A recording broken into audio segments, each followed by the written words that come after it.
The Jewelry District. It's been through kind of an evolution of names as it changes from the old jewelry manufacturing frame to the Knowledge District, then to the Innovation and Design District, and now the Jewelry Innovation District. Lots of name changes, but what's happening over there? Let's find out now with Mark Murphy, editor of the Providence Business News. Cover story of the current edition of the newspaper is all about that. Branding is important, but you need more beyond the branding, right? That's right.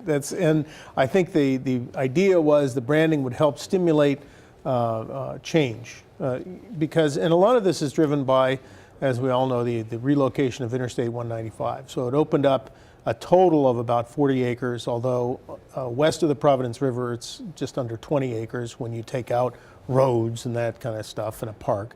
And the idea was this was going to kickstart the city's economy in a certain direction. And slow start getting that going, but now a lot of changes are being made. In fact, one of the headlines in the article is "What's Changing?"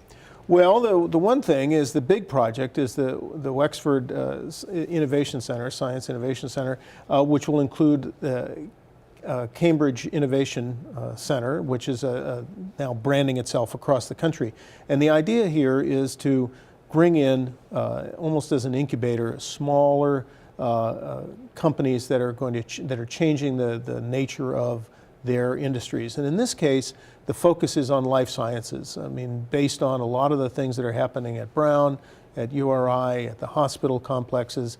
The medical school for Brown is right there. That advanced nursing education center is in the South Street Landing, which isn't in the 195 district, but is right adjacent to it. And so the idea here is to really kind of kickstart the innovation economy and the things are around it, the suite of public incentives that include innovation grants, which have been granted to a number of companies. And hopefully the idea is they locate in this district, they grow, they create a certain gravity that brings in then other enterprises like that. There are a lot of moving parts to this, which are outlined in the article, but a final stop for us here.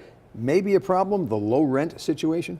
Well, we've talked about this before in Providence, in Rhode Island in general, but Providence very specifically, and that is that the rents that developers and landowners can charge are not enough to bring about the kind of return on investment that they like to see. And so, whereas the costs for building here are similar to, say, Boston, what you can get back is a lot less. And that's really it's the reason the Raimondo administration has created a bunch of these incentives, is to fill that gap. And the hope is that if you get enough of these kind of things going, that it becomes self-sustaining, and then the rents will go up, and then the state won't have to step in as often. But at least so far, the only projects that are happening in the city of any consequence require some sort of public incentive. All right, much more in the current issue, print, online. Providence Business News print version also has the Business Excellence Supplement, and we thank you for joining us. Thank you, Frank.